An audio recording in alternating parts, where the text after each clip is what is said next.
Yeah, welcome back to class. How are you all doing?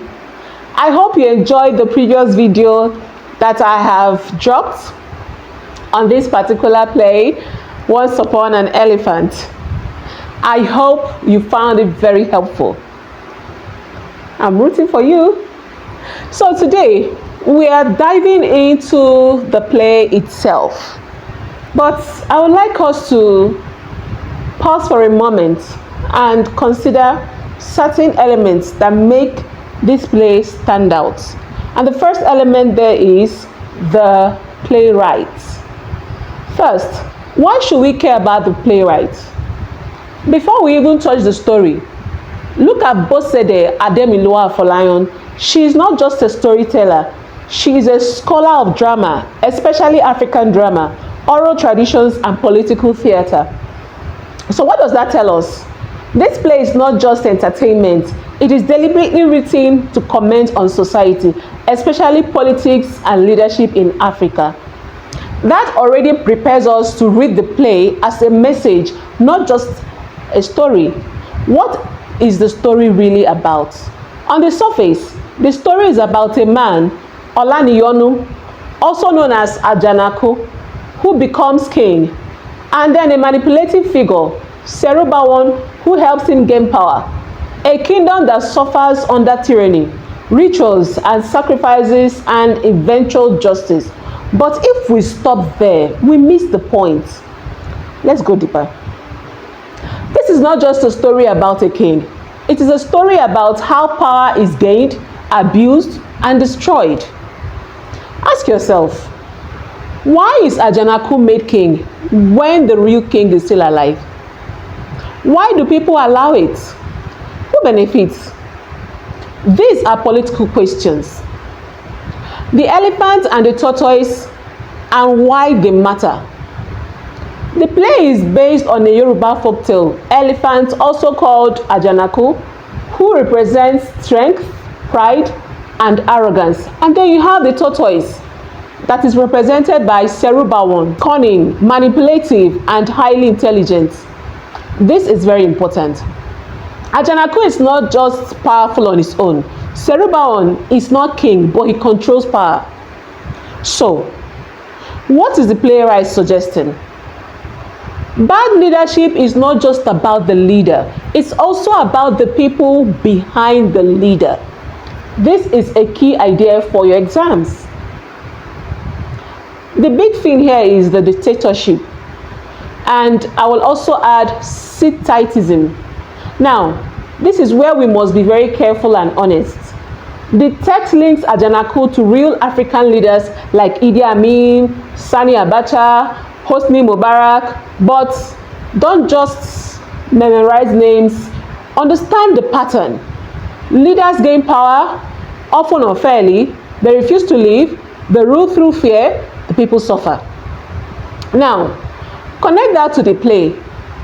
Ajanaku becomes king wrongly. He becomes violent and selfish, and he even seeks immortality, that is, to have ultimate power. So the message is clear. Power without accountability leads to destruction.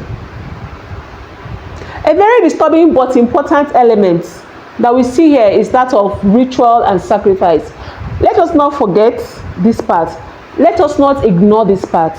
It's uncomfortable, but it matters. Ajanaku must perform a ritual, sacrifice virgins, commit violence to gain immortality. What does that symbolize? Leaders who are willing to destroy innocent lives to stay in power. So this is not just about tradition, it is a metaphor for exploitation. Pay attention. Now we have the role of women. This is where the play challenges expectations. Now, this is one of the most important and easily misunderstood parts. In many African plays, women are victims or sometimes part of the problem. But here, something different happens. Look at Desola, she's a victim. And then you have Iyagba, who is a savior. Iyagba stops the ritual. She heals Desola. She restores the land. So, what is the playwright doing? She is redefining the role of women. Women are not just victims. They are change agents. This is a direct challenge to earlier works by playwrights like Waec and the rest of them. And then we are looking at another aspect, which is rites and rituals. They are not just cultural decoration. Don't make the mistake of thinking rituals are just African culture added for style. No. There are two types of use of rituals and rites in the play. They are used to show corrupt use. Serubawan and Ajanaku use rituals and rites for selfish power. On the other hand, you have Yagba using rituals and rites for restorative purpose, for healing and justice. So the question is, are traditions good or bad?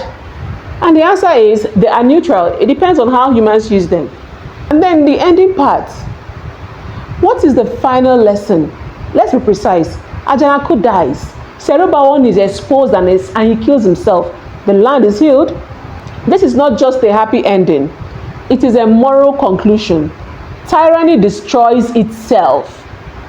Evil eventually exposes itself. Justice may be delayed, but not avoided. The most important takeaway, write it. I want you to write this down. If you forget anything else, write this down. The play is a political warning disguised as a folktale. It tells us, don't trust power blindly, question leadership, beware of those who manipulate systems, and understand that both leaders and followers are responsible for society.